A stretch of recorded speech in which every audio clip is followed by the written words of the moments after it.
One of the aspects that educational leaders must understand in dealing with resources management and human relations is performance management and appraisal.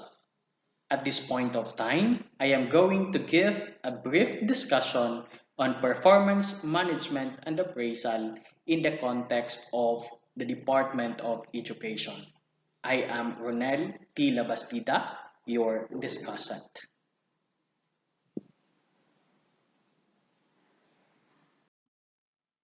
Let's have the definition of performance management so that we may be able to understand how it works in the organization and employees' performance. Performance management refers to the set of activities and tasks that make sure that the employees meet their goals on time. It ensures the efficiency and effectiveness of the performance of employees when the goals are reached.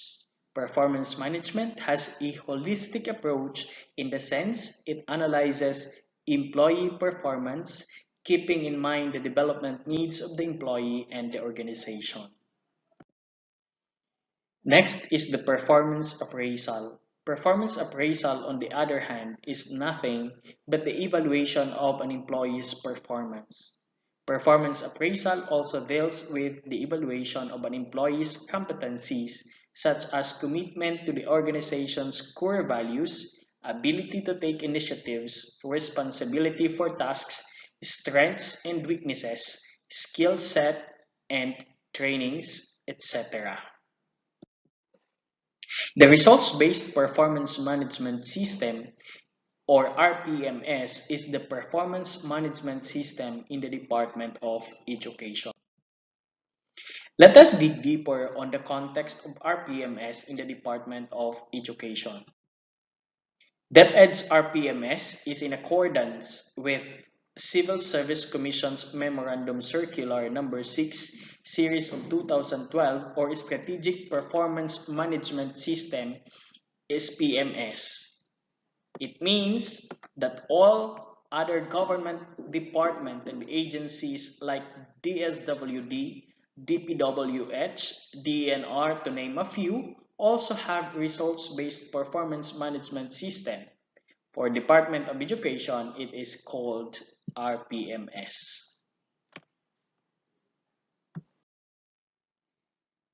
DepEd adopted the Civil Service Commission's Strategic Performance Management System (SPMS) and provided a comprehensive guidelines through DepEd Order No. 2 Series of 2015. In 2015, DepEd issued DepEd Order No. 2 Series of 2015 following Civil Service Commission No. 6 Series of 2012 to ensure efficient, timely, and quality performance among personnel. The Civil Service Commission Memorandum Circular No. 6 Series of 2012 mandates all government agencies to have a strategic performance management system, SPMS. Through the RPMS, DepEd ensures that work efforts focus towards achieving its vision, mission, values, and strategic priorities towards the delivery of quality educational services to Filipino learners. These guidelines explain mechanisms, criteria, and processes for performance target setting, monitoring, evaluation, and development planning.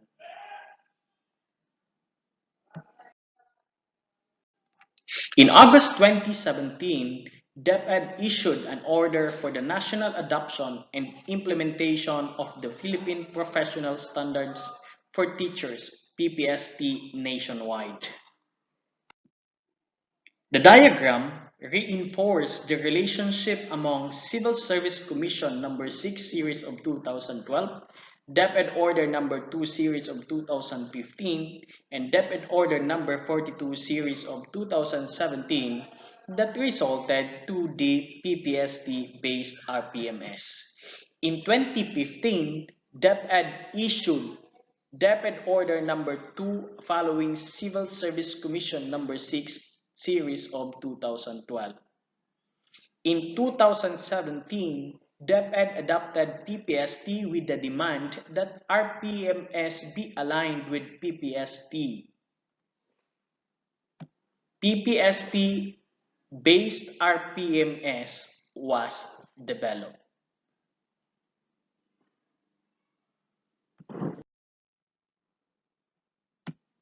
Let us differentiate aspects of the old RPMS and the PPST-based RPMS.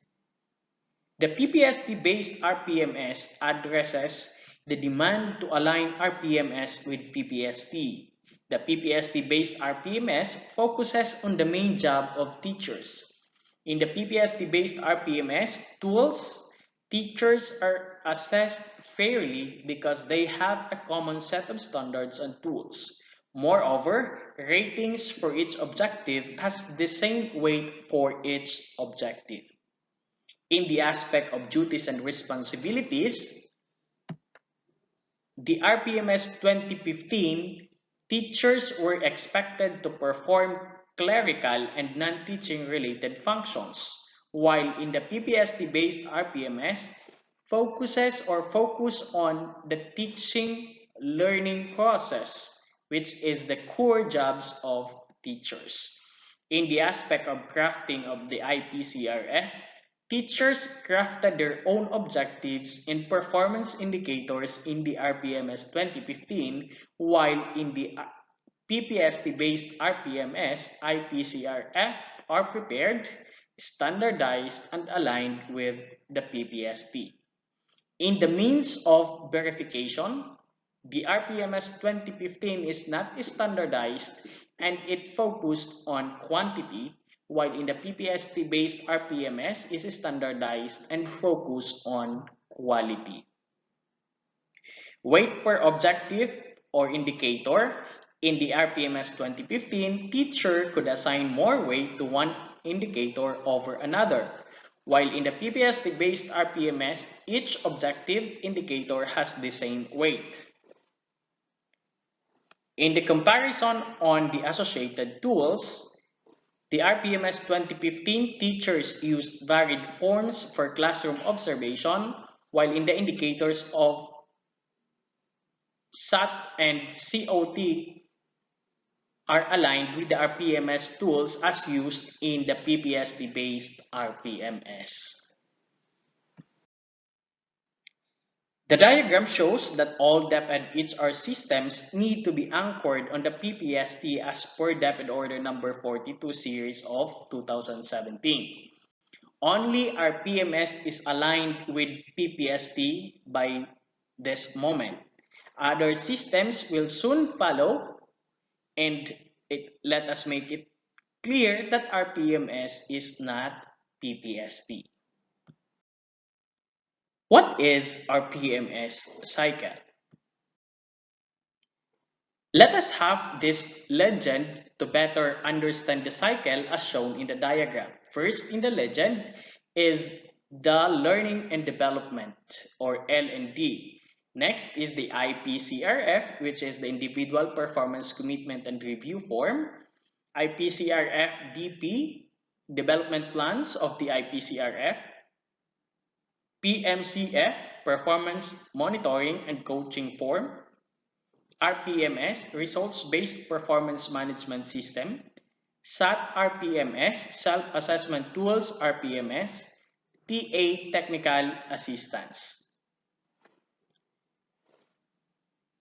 The diagram shows that the center and the goal of RPMS cycle is the teacher quality anchored in PPST. The RPMS cycle has 4 phases. First is the performance planning and commitment. The next phase is the performance monitoring and coaching. Third phase is the performance review and evaluation. Fourth phase is the performance rewarding and development planning. In between phases, technical assistance should be provided, and learning and development must be in place. The source is the RPMS Updated Manual 2019, page 10. DepEd Order Number 2 Series of 2015 is known as the Guidelines on the Establishment and Implementation of Results-Based Performance Management System in the Department of Education. Its scope of policy, this DepEd Order provides for the establishment and implementation of the RPMS in all DepEd schools and offices, covering all officials and employees, school-based and non-school-based in the department, holding regular plantilla positions according to Deped Order Number 2 Series of 2015 in closure page number 1. Let us have the raters. Who are the raters in the RPMS? The raters refer to the school heads, principals, teacher in charge, assistant principals, head teachers, and or master teachers who rate teacher portfolios to assess teacher performance. Who are the ratees? Ratees are teacher 1 to 3 and master teacher 1 to 4, including ALS implementers, madrasa education teachers, iPad teachers, SPED teachers, senior high school teachers who submit their portfolios as evidence of their teaching performance. Now let's have the matrix of ratee, rater, and approving authority in the RPMS.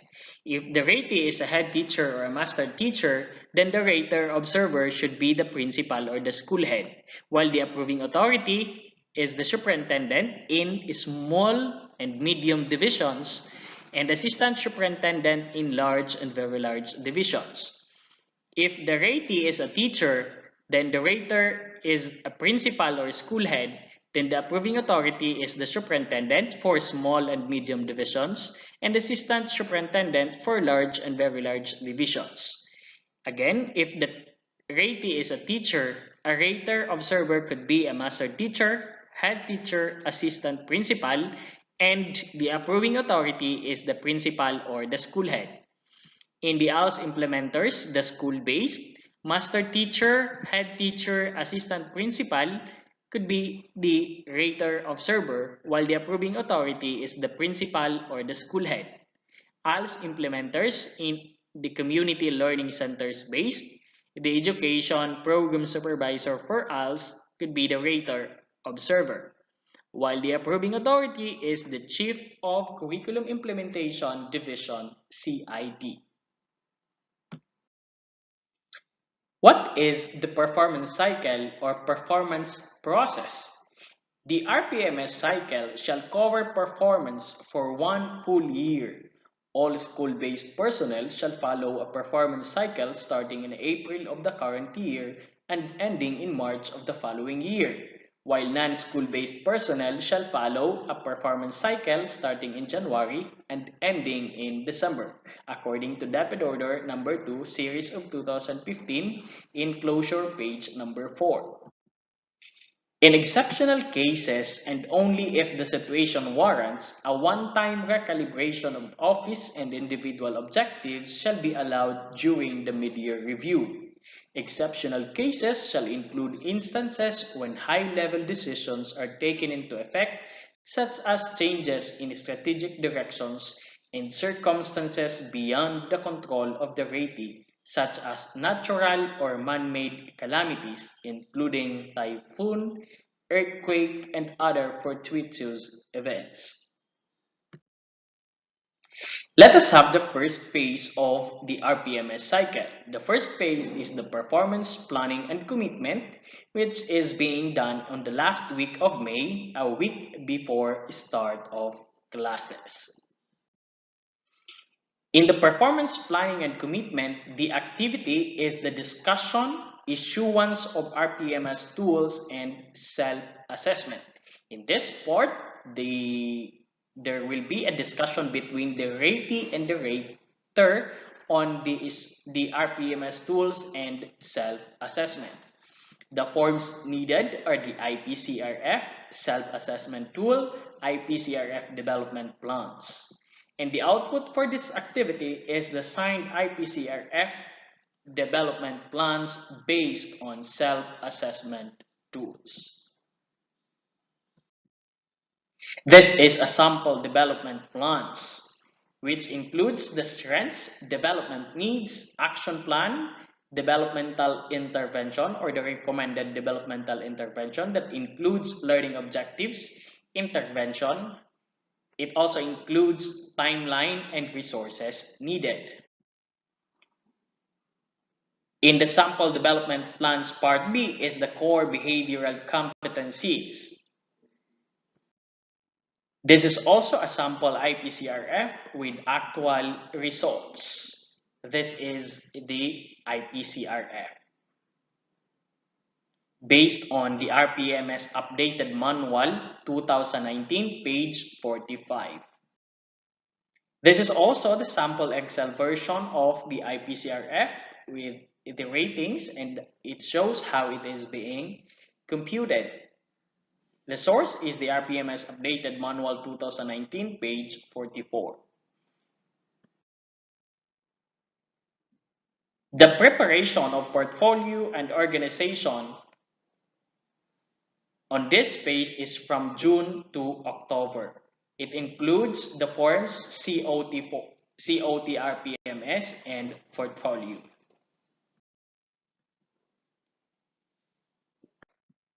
Next phase is the performance monitoring and coaching. It is being done year-round or November. In the performance monitoring and coaching, the activity is performance monitoring and coaching, mid-year review, and assessment. So on this part or on this phase, the ratee and rater will talk about the performance rating of the ratee. The forms needed are the RPMS tools, IPCRF, self-assessment tool, IPCRF development plan using PMCF, mid-year review form. The output is agreements based on PMCF, mid-year review form, updated IPCRF development plan, and portfolio. Performance monitoring shall provide key inputs and objectives basis for rating. It shall facilitate feedback and provide evidence of performance. This is a sample performance monitoring and coaching form or the PMCF. In the form, it includes the date, the critical incidents description, the output, the impact on job action plan, and the signature of rater and ratee. The source is the RPMS Updated Manual 2019 page 48. Performance coaching and feedback are ongoing process. These are provided by the rater and shall be sought by the ratee to improve work performance and behavior. Mid-year review gives the chance to confer with the teachers for them to improve performance. It is only for performance monitoring and coaching. The final rating of the teacher depends on the year-end evaluation. So it is emphasized that the purpose of mid-year review is only for performance monitoring and coaching, and the rating of the teachers depend on the year-end evaluation. This is a sample of mid-year review form from RPMS Updated Manual 2019, page 49. The organization of portfolio and preparation on the phase 2 is November to March. Next phase is the performance review and evaluation, which is usually done on the April first week and or a week after graduation. In the performance review and evaluation, it includes the year-end review and assessment, evaluation of portfolio, and computation of final rating. The forms included is the RPMS tools, IPCRF, SAT, IPCRF development plan using PMCF. The output is the signed portfolio and IPCRF with computed final rating. The preparation for Phase 4 is on April, and the tools needed are portfolio, IPCRF, and IPCRF development plan. Last phase is the Phase 4, which is performance rewarding and development planning, which is done on April. In the performance rewarding and development planning, the activity is ways forward in development planning. The form needed is the final IPCRF development plan, and the output is reward, recognition, and IPCRF development plan. Strengths are competencies which the ratee demonstrated consistently and areas that meet or exceed expectations. While the development needs are competencies which ratee rarely demonstrates and areas where the ratee has room for improvement and has not met the expectations. This is a sample of IPCRF development plan. It includes the strengths, development needs, the action plan, the timeline, and the resources needed. It has two parts. First part is part A, which is the functional competencies, and part B is the core behavioral competencies. This is lifted from the RPMS Updated Manual 2019, page 202. On this part, it includes the qualitative comments, observations, and recommendations.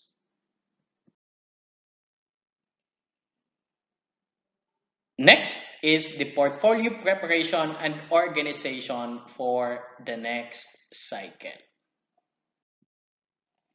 For further readings, the references I have used is the Department of Education, guidelines on the establishment and implementation of the Results-Based Performance Management System, RPMS, in the Department of Education, or the DepEd Order Number 2 Series of 2015. Another is the Department of Education Bureau of Human Resource and Organizational Development, year 2019, the Results-Based Performance Management System, RPMS Updated Manual for Teachers and School Heads. For better understanding and for more readings on the discussed topic, please try to scan on these DepEd orders. Thank you. God bless. This is Ronel Tila Bastida, your discussant.